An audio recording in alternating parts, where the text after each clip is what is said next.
E aí, pessoal, tudo bom? Vamos começar a estudar agora a efetividade dos direitos humanos?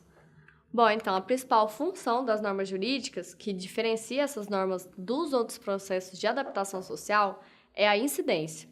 Ou seja, uma vez vigente, a norma jurídica válida vai incidir sempre que houver a constituição de um suporte fático. Ou seja, a incidência, que é a eficácia legal, ocorre no mundo psíquico. Então, a incidência é fato do mundo dos pensamentos e vai depender da adesão espontânea dos destinatários ou da aplicação dessa norma pelo Estado. Então, a gente não deve confundir incidência com atendimento à norma jurídica. Ou seja, de forma cronológica, a incidência ela antecede o atendimento e a incidência vai constituir até mesmo o pressuposto do atendimento. Então, a gente não pode investigar a eficácia social da norma jurídica e a gente entende eficácia social como efetividade da norma jurídica que ainda nem incidiu ou que ainda não tem condições de incidir. Então, o ideal de justiça vai consistir em uma perfeita simetria entre a norma jurídica e o meio social, ou seja, quando coincide a incidência e a observância. Se a coincidência entre esses dois termos é difícil ou improvável, se não existe uma simultaneidade, é porque não houve o atendimento espontâneo, que é a variável dessa relação. Então, incidência e atendimento vão pertencer a planos diferentes do fenômeno jurídico. Então, a incidência ela vai ser investigada como um aspecto normativo do direito, enquanto isso, o atendimento é um elemento que só é possível de se aferir na vida social, no cotidiano, que vai relacionar com a repercussão social dessa norma jurídica que incidiu. Então, isso só pode ser estudado no plano sociológico. Então, a investigação sociológica vai descobrir se existe ou não essa coincidência entre esses comandos contidos no preceito legal e o que concretamente ocorre no mundo social.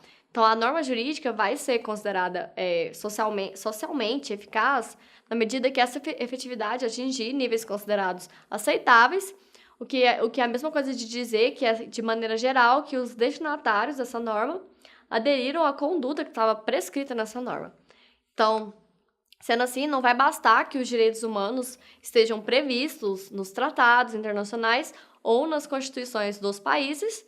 Então, para a efetividade, vai ser necessário que esses direitos sejam realmente respeitados na realidade social, o que vai ser possível só se os estados também se comprometerem a garantir que esses direitos sejam aplicados na atuação estatal. Então, a efetividade vai entrar na dimensão sociológica do fenômeno jurídico. Então, a variação dessa efetividade que vai permitir aferir os resultados concretos das normas jurídicas na vida cotidiana. Então, para que as normas jurídicas se tornem instrumentos de adaptação social, essas normas devem estar em consonância com o seu tempo e também refletir os valores vigentes na sociedade e que esses valores também sejam reconhecidos, essas normas sejam reconhecidas como legítimas pela coletividade. Então, é só assim que essas normas vão ser verdadeiramente obedecidas e vão integrar e fazer parte desse corpo social. Então, a verificação da efetividade dos direitos humanos vai ser condicionada a 3 elementos objetivos, que é a observância, a aplicação e a existência de garantias processuais eficazes. Então, o que é observância, gente? Observância é a adesão espontânea dos destinatários da norma, adesão desses destinatários às normas de direitos fundamentais. Então, quando que isso vai ocorrer? Vai ocorrer quando o mero conhecimento desse texto normativo já vai ser suficiente para pautar uma conduta sem que seja necessária uma intervenção coercitiva do Estado. Então, já a aplicação vai pressupor um ato de uma autoridade, de um juiz, por exemplo, que vai determinar o cumprimento do comando normativo que foi violado. Então, a observância tem como fundamento a espontaneidade dessa conduta e já a aplicação vai pressupor uma coerção estatal. Já as garantias processuais também vão ser importantes vetores, né, na análise dessa efetividade, porque os direitos se exteriorizam como prerrogativas individuais e coletivas de proteção à dignidade humana. E as garantias vão serão instrumentos através dos quais eles vão concretizar esses direitos na realidade social. Então, a gente tem como exemplos de direitos de garantia o habeas corpus, o mandado de segurança, a ação popular, a ação civil pública, o habeas data e o mandado de injunção. Então, além das garantias também, o método constitucional vai desenvolver algumas técnicas que vão ter como objetivo promover a efetividade dos direitos fundamentais, e entre esses métodos são a aplicabilidade imediata, a inclusão no cerne irrestringível, a força vinculante erga omnes e a cláusula da proibição do retrocesso. Bom, a gente vai ver brevemente o que cada um desses métodos significa. A aplicabilidade imediata vai dizer que essas normas jurídicas de direitos fundamentais, elas vão estar aptas para incidir e serem aplicadas pelas autoridades competentes a partir da promulgação do texto constitucional. Ou seja, o que isso quer dizer? Quer dizer que não vai depender de uma legislação regulamentadora para que essa norma possa produzir efeitos. Então, a eficácia legal tem como principal consequência o poder-dever das autoridades judiciais de utilizar essas normas na solução dos conflitos que eles julgarem, e também movimentar o aparato estatal para impor o respeito a esses comandos normativos.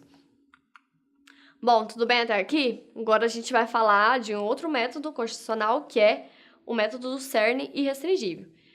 Por esse método, as normas de direitos humanos também vão integrar esse núcleo duro da Constituição e elas não vão poder ser objeto de emendas constitucionais destinadas a abolir os direitos fundamentais.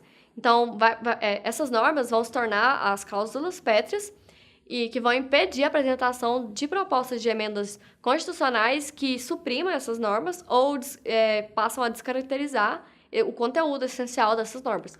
Então, essa técnica vai garantir a perenidade e vai proteger as normas de direitos humanos de ingerências arbitrárias dos detentores do poder político. Bom, então, agora vamos falar da força vinculante erga omnes, que vai dizer que os direitos fundamentais eles vão possuir uma força vinculante erga omnes, porque vai obrigar o executivo, o legislativo e o judiciário a cumprir as determinações dessas normas, seja o dever de abstenção ou o dever de prestação positiva. Então, dessa forma, as leis, as decisões judiciais e os atos administrativos do Poder Executivo vão estar submetidos ao controle de constitucionalidade ou controle de convencionalidade, no caso dos tratados de direitos humanos. Então, esses atos podem ser anulados quando violarem os direitos assegurados e garantidos nesses textos. Bom, então, agora, finalmente, a gente vai entrar na cláusula da proibição do retrocesso.